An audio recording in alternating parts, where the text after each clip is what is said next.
Hello everyone, this is Highlander from MTG Cardsmith doing another custom Magic the Gathering card review. And today I am reviewing another Undertale card by FireOfGolden. So we already reviewed an ink card. This is another ink card. The last one I think was called like the Sad Artist, and this is Emotionless Artist. So I'm assuming this is like kind of a remake of that card, but I could be wrong. So let's see what we got going on here. We're still Wooburg with the Void. And the more I think about that, the more I'm okay with it. Like, you know, I know it's like a little weird, but it's kind of interesting. Like, I kind of get it, right? It's like he's an artist, but he has no color, right? It's like, it's kind of like a, you know, it's like telling a little bit of a story there. So you know, I'm kind of okay with that. I think I complained about it in the last video, but I think I'm okay with that. I'm kind of coming around on that one.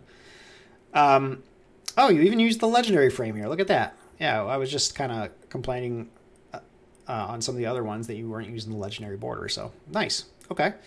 Art's not the worst I've ever seen, so that's good. Okay, so this is a legendary creature Skeleton Noble. Your commander deck may be between 60 to 100 cards as long as ink is your commander. Okay, so you can go... Correct me if I'm wrong, isn't a commander deck normally considered 99 cards? Because the commander is like not quote-unquote in the deck. I'm not sure about that. Anyway, I know what you're doing. I know what you're doing here anyway. You're saying your commander deck can be as low as 60 cards. Actually... you're cutting off the high end here as well. So you're saying you can't have more than the max, but you can have down to 60. Okay. Devoid, we already saw that. At the beginning of your upkeep, exile a card with an ink counter from your hand. Okay, I assume what you mean there is... at the beginning of your upkeep, exile a card from your hand with an ink counter on it. So I think you want to word it like that. And then tap, create a copy of target exile card with ink counter on it, then put it into your hand. Ink becomes the same color as the copied card until end of turn. Card that was copied this way isn't token. Okay, so let me go ahead and kind of figure out this one too. Create. Okay, well, I'm gonna ignore something here for a minute. Create a copy of a card you own in exile with an ink counter on it.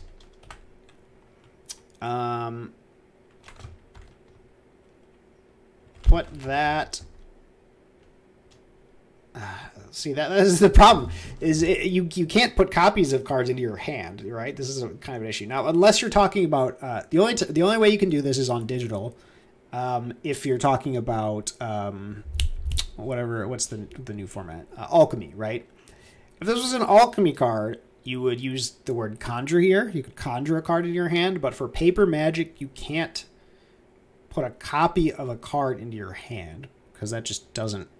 There's like no way to do that, right? You can't really do that in paper magic. So you kind of have a design flaw here. Ink becomes the same color as the copy card. Okay, so you can accomplish the same thing by doing something like this. So tap until end of turn, you may cast a card from exile with an ink. Let's see, from exile, you cast a card you own in exile with an ink counter on it. And in fact, let's just say play a card, because that means you can play lands. Till end of turn, you may play a card you own in exile with an ink counter on it. When, let's say, if you do, ink becomes the color or colors. Let's see, ink becomes... okay, I got to figure out how they generally word this kind of thing. So let's see. Becomes color.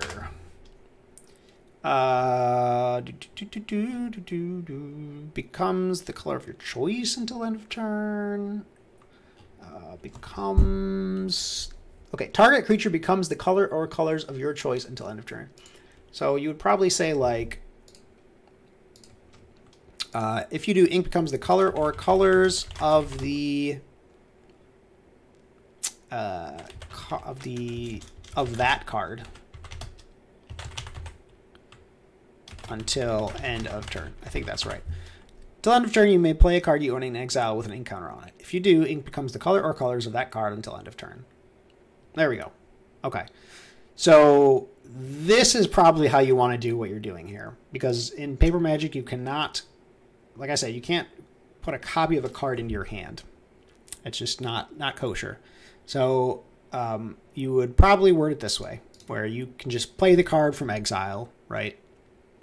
I know that's not exactly the same as what you're doing here, right? Because what you're doing here is, like, you can sort of put cards into your hand. Well, I mean, I guess if you really want to, like, do this the exact same way, you could just say,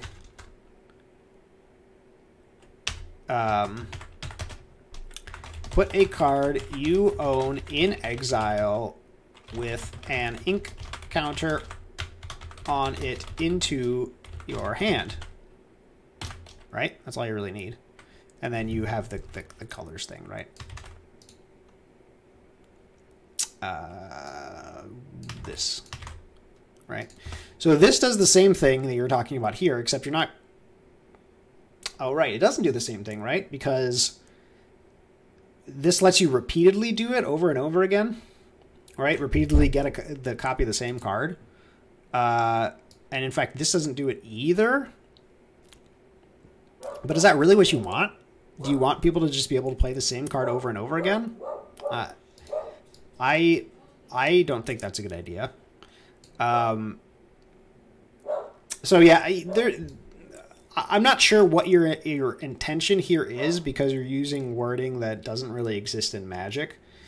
But you have some options here.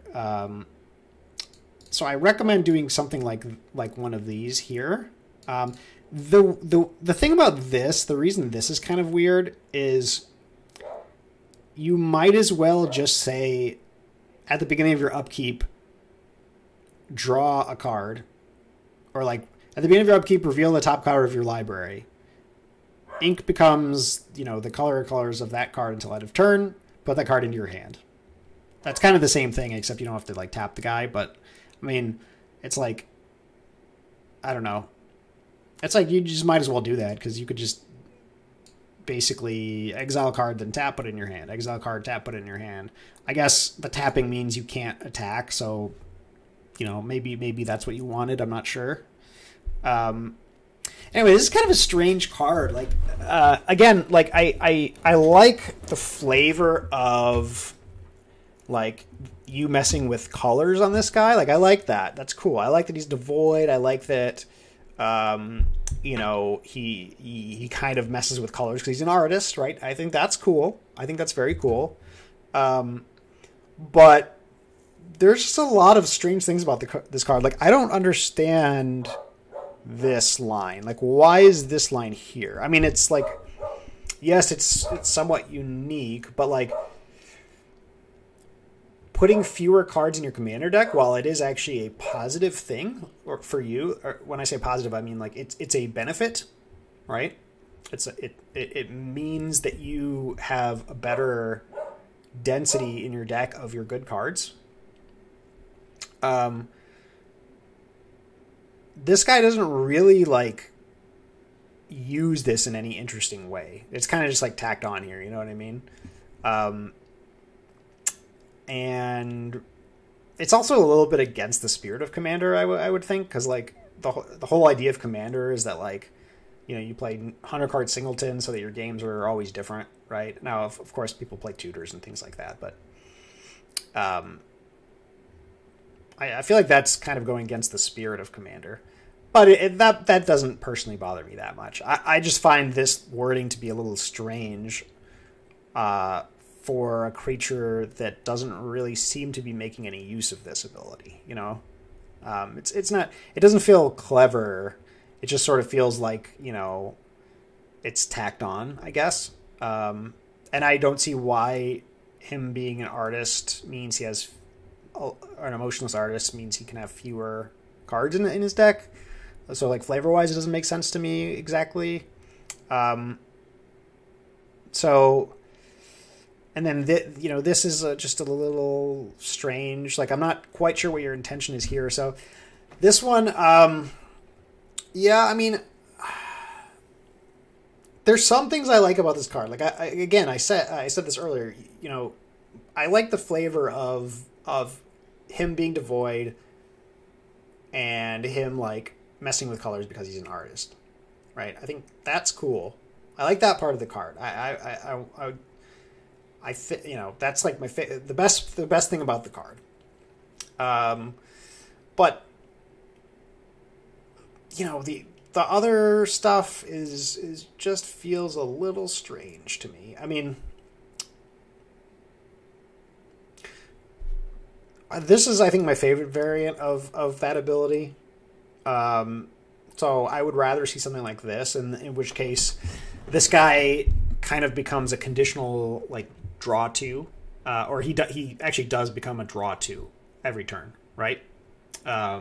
Which he kind of already is, except you're doing something you're not allowed to do. So you basically play him, he lets you draw 2 cards a turn, and then he's also a 6/6, but you know, you can't actually play the cards you've drawn unless you tap this guy. So like that's all fine and well and good. It's just you're doing something here that you can't do. So you got to sort of pick a lane and figure out exactly what you want this guy to be doing. So formatting wise, you're actually getting better on this one. I'm sure there was a time gap between the previous ones and this one. So, you know, I mean, you got some words like kind of going against the border here, which is kind of ugly, but besides that, I mean, your formatting is much better on this card. Legendary border. I don't see too many errors here other than grammatical errors, and of course, like using wording that's not, you know, not real Magic wording. So, okay, so Ink, I'm gonna give this one a 3 out of 5. I think the idea is fine. I think the execution is a little off. And I don't quite understand the purpose of that 60 card clause there. So, okay, so that's my review of Ink Emotionless Artist. Thank you guys for watching.